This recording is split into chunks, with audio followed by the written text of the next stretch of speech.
खुसरो और रोबेला यानी मीसिल्स एंड रोबेला जैसी खतरनाक बीमारियों की रोकथाम के लिए रियासत कर्नाटक में टीका अंदाजी मुहिम यानी इंजेक्शन देने की मुहिम शुरू की गई है। इस मुहिम को 7 फरवरी से 28 फरवरी के दरमियान चलाई जाएगी। ये इंजेक्शन 9 महीनों से 15 साल तक की उम्र के दरमियानी बच्चों को दिया जाएगा। तकरीबन 25,000 स्कूलों में तकरीबन 7,88,818 बच्चों को इंजेक्शन देने की मुहिम चलाई जा रही है।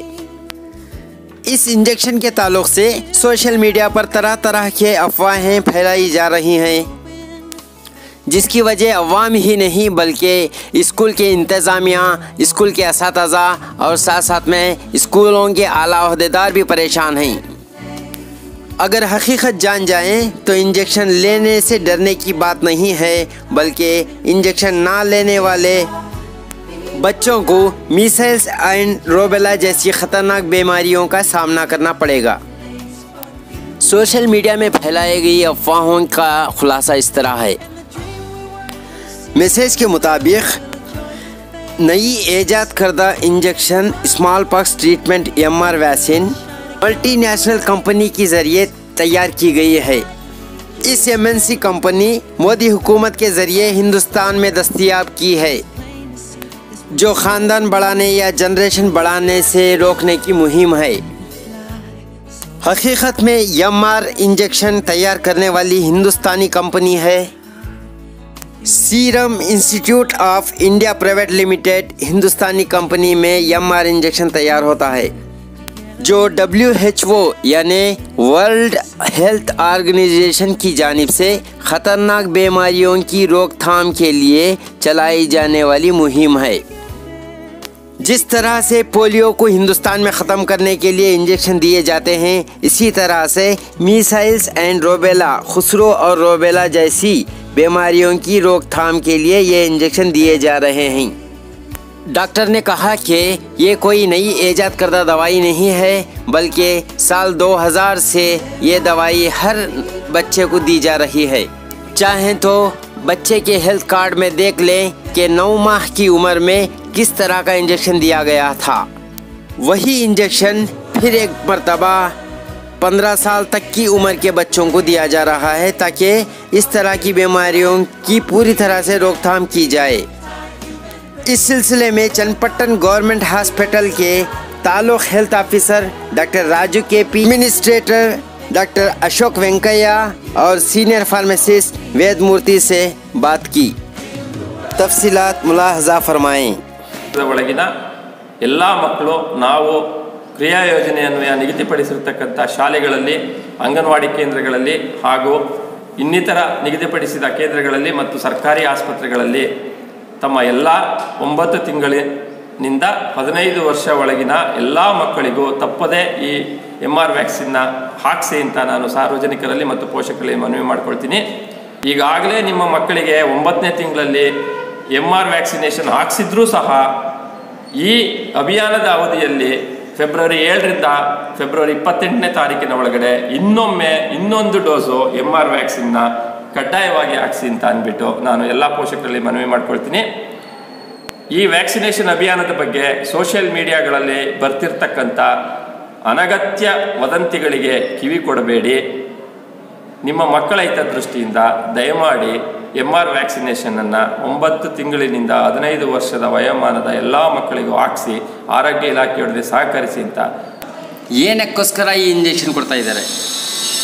ಮೀಸಲ್ಸ್ ಮತ್ತು ರುಬೆಲ್ಲಾ ಎನ್ನುವ 2 ಕಾಯಿಲೆಗಳು ಮಕ್ಕಳಲ್ಲಿ ಬಾಧಿಸ್ತಾ ಇರೋದ್ರಿಂದ ಈ 2 ಕಾಯಿಲೆಗಳನ್ನು ನಿರ್ಮೂಲನೆ ಮಾಡುವ ದೃಷ್ಟಿಯಿಂದ ಮೀಸಲ್ಸ್ ಮತ್ತು ರುಬೆಲ್ಲಾ 2 ಕಾಯಿಲೆಗಳಿಗೂ ಸೇರಿಸಿ ಒಂದು ಇಂಜೆಕ್ಷನನ್ನು ನಾವು ಕೊಡ್ತಾ ಇದ್ದೀವಿ ಸರ್। ಇಂಡಿಯಾನಲ್ಲಿ ರುಬೆಲ್ಲಾ ಇದೆಯಾ ಸರ್? ರುಬೆಲ್ಲಾ ಇಂಡಿಯಾನಲ್ಲಿ ಇದೆ, ಮೀಸಲ್ಸು ಕೂಡ ಇಂಡಿಯಾನಲ್ಲಿ ಇದೆ। ಇವೆರಡು ಕೂಡ ಸಾಕಷ್ಟು ಸಾವು ನೋವುಗಳಿಗೆ ತೊಂದರೆ ಆಗ್ತಾ ಇದೆ। ಮೀಸಲ್ಸ್ ಕಾಯಿಲೆ ಬಂದಂಥ ಮಗುವಿಗೆ ಅತಿಸಾರ ಭೇದಿ ಅಥವಾ ನಿಮೋನಿಯಾ ಉಂಟಾಗಿ ಸಾವು ಸಂಭವಿಸುವ ಸಾಧ್ಯತೆ ಇರ್ತದೆ। ಅದೇ ರೀತಿ ರುಬೆಲ್ಲಾ ಬಂದಂಥ ಮಕ್ಕಳಲ್ಲಿ ಹೃದಯ ಸಂಬಂಧಿ ಕಾಯಿಲೆಗಳು, ಮಾನಸಿಕ ಅಸ್ವಸ್ಥತೆ, ಕಿವುಡುತನ ಹಾಗೂ ಇನ್ನಿತರ ಕಾಯಿಲೆಗಳಿಂದ ಅವರು ಜೀವನ ಪೂರ್ತಿ ನರಳತಕ್ಕಂಥ ಸಾಧ್ಯತೆಗಳು ಇರೋದರಿಂದ ಇವೆರಡೂ ಕಾಯಿಲೆಗಳು ಮುಂದಿನ ಪೀಳಿಗೆಯ ಭವಿಷ್ಯದ ಮೇಲೆ ದುಷ್ಪರಿಣಾಮ ಬೀರುವಂಥದ್ದಾಗಿದ್ದು, ಇದನ್ನು ನಿರ್ಮೂಲನೆ ಮಾಡೋದಕ್ಕೋಸ್ಕರ ಈ MR ವಿಶೇಷ ಕ್ಯಾಂಪೇನನ್ನು ನಾವು ಹಮ್ಮಿಕೊಂಡಿದ್ದೀವಿ. ಚನ್ನಪಟ್ಟಣದಲ್ಲಿ ಈ ಕಾಯಿಲೆ ಇದೆಯಾ ಸರ್? ಚನ್ನಪಟ್ಟಣದಲ್ಲಿ ಈ ಕಾಯಿಲೆ ಅಂತಂದರೆ ಮೀಸಲ್ಸ್ ಮತ್ತು ರೂಬೆಲ್ಲಾ ಅಲ್ಲಿ ಆ ವರ್ಷಕ್ಕೆ ಅಲ್ಲೊಂದು ಇಲ್ಲೊಂದು ಕಾಯಿಲೆಗಳು ಅವಾಗ ಕಾಣಿಸ್ಕೊಳ್ತವೆ. ನಮ್ಮಲ್ಲಿ ಈ ಅತಿಯಾಗಿ ಕಾಯಿಲೆಗಳಿಲ್ಲ, ಆದರೆ ಹೊರಗಡೆಯಿಂದ ಈ ಕಾಯಿಲೆಗಳು ಬರಬಹುದಾದ ಸಾಧ್ಯತೆ ಇರೋದ್ರಿಂದ ಮಕ್ಕಳಲ್ಲೇ ಇದ್ರ ಬಗ್ಗೆ ಇಮ್ಯುನಿಟಿನ ಡೆವಲಪ್ ಮಾಡಬೇಕಾಗಿರೋದ್ರಿಂದ ನಾವು ಈ ವ್ಯಾಕ್ಸಿನ್ನ ಹಾಕ್ಸ್ತಾ ಇದ್ದೀವಿ. ಈ ಇಂಜೆಕ್ಷನ್ ತಗೊಂಡ್ರೆ ಮೀಸಲ್ಸ್ ಮತ್ತು ರೂಬೆಲ್ಲಾ ಕಾಯಿಲೆ ನೀವು ಎಲ್ಲೇ ಪ್ರಯಾಣ ಮಾಡಿದ್ರು ಅಥವಾ ಯಾರೇ ನಿಮ್ಮ ಇಲ್ಲಿಗೆ ಪ್ರಯಾಣ ಮಾಡ್ಕೊಂಡು ಬಂದರೂ ಕೂಡ ಅವರಲ್ಲಿ ಆ ಡಿಸೀಸ್ ಇದ್ದರೂ ಕೂಡ ಈ ಮೀಸಲ್ಸ್ ಮತ್ತು ರೂಬೆಲ್ಲಾ ವ್ಯಾಕ್ಸಿನೇಷನ್ ತಗೊಂಡಿರ್ತಕ್ಕಂಥ ಮಕ್ಕಳು ಈ ಕಾಯಿಲೆಯಿಂದ ಬಳಲುವುದು ತಪ್ಪುತ್ತದೆ. ವಾಟ್ಸಪ್, ಫೇಸ್ಬುಕ್ ಈ ಥರ ಸೋಷಿಯಲ್ ಮೀಡಿಯಾನಲ್ಲಿ ಆಗ್ಬಿಟ್ಟಿದೆ. ಈ ಥರ ಇಂಜೆಕ್ಷನ್ ತಗೊಂಡ್ರೆ ನಮ್ಮ ಫ್ಯೂಚರ್ ಜನ್ರೇಷನ್ಗೆ ತೊಂದರೆ ಆಗುತ್ತೆ ಅಂತ ಒಂದು ಸೋಷಿಯಲ್ ಮೀಡಿಯಾನಲ್ಲಿ ಮೆಸೇಜ್ ಬಂದ್ಬಿಟ್ಟಿದೆ. ಅದರಿಂದ ಎಲ್ಲರಿಗೆ ಮನಸ್ಸಿನಲ್ಲಿ ಒಂದು ಭಯ ಸ್ಟಾರ್ಟ್ ಆಗ್ಬಿಟ್ಟಿದೆ. ಅದು ನಿಜವಾಗ್ಲೂ ಏನಾದರೂ ತೊಂದರೆ ಆಗುತ್ತಾ ಇಂಜೆಕ್ಷನ್ ಇಲ್ಲ, ಇಂಜೆಕ್ಷನ್ ತಗೊಂಡ್ರೆ ಯಾವುದೇ ರೀತಿಯ ತೊಂದರೆ ಆಗೋದಿಲ್ಲ. ಇಂಜೆಕ್ಷನ್ ತಗೊಳ್ಳದೆ ವಂಚಿತರಾಗುವ ಮಕ್ಕಳಿಗೆ ಇವೆರಡು ಕಾಯಿಲೆ ಫ್ಯೂಚರಲ್ಲಿ ಬಾಧಿಸುವಂಥ ಸಾಧ್ಯತೆಗಳು ಇರ್ತದೆ. ಹಾಗಾಗಿ ಈ ಇಂಜೆಕ್ಷನ್ನ ಕಡ್ಡಾಯವಾಗಿ ಕೊಡಿಸಿ. ಮತ್ತು ಈ ಇಂಜೆಕ್ಷನ್ನಿಂದ ಏನೋ ದುಷ್ಪರಿಣಾಮ ಆಗುತ್ತೆ, ಏನೋ ಒಂದು ಅನಾಹುತ ಆಗುತ್ತೆ ಮುಂದೆ ಅಂತ ಕೆಲವು ಕಿಡಿಗೇಡಿಗಳು ಸುಳ್ಳು ಸುದ್ದಿಯನ್ನು ಹಬ್ಬಿಸ್ತಾ ಈ ಕಾರ್ಯಕ್ರಮದ ಯಶಸ್ವಿಗೆ ತೊಡಕಾಗಿದ್ದಾರೆ. ದಯಮಾಡಿ ನಾನು ಎಲ್ಲ ಪೋಷಕ ವೃಂದದಲ್ಲಿ ಮತ್ತು ಶಿಕ್ಷಕ ವೃಂದದಲ್ಲಿ ಎಲ್ಲರಿಗೂ ಮನವಿ ಮಾಡಿಕೊಳ್ಳೋದು ಏನು ಅಂತಂದರೆ, ವದಂತಿಗಳಿಗೆ ಕಿವಿ ಕೊಡಬೇಡಿ. ಇದರಿಂದ ಯಾವುದೇ ದುಷ್ಪರಿಣಾಮ ಇಲ್ಲ, ಇದರಿಂದ ಯಾವುದೇ ಏನೂ ಆಗೋದಿಲ್ಲ ಅಂತ ನಾನು ಆರೋಗ್ಯ ಇಲಾಖೆ ಪರವಾಗಿ ಹೇಳೋದಕ್ಕೆ ಇಷ್ಟಪಡ್ತೀನಿ. ಆದರೂ ಕೆಲವೊಮ್ಮೆ ಈ ಒಂದು ಲಸಿಕೆಯನ್ನು ತಗೊಂಡಂಥ ಸಂದರ್ಭದಲ್ಲಿ ಎಲ್ಲೋ 100ರಲ್ಲಿ 1-2 ಮಕ್ಕಳಿಗೆ ಸ್ವಲ್ಪ ಜ್ವರ ಬರುವ ಸಾಧ್ಯತೆಗಳಿರ್ತದೆ, ಅಥವಾ ಇಂಜೆಕ್ಷನ್ ಕೊಟ್ಟಂಥ ಜಾಗದಲ್ಲಿ ಸ್ವಲ್ಪ ನೋವು ಬರುವಂಥ ಸಾಧ್ಯತೆಗಳಿರ್ತದೆ. ಅದು ಏನಿಲ್ಲ, 1 ದಿವಸ ಅಥವಾ 2 ದಿವಸ ಇರ್ತದೆ.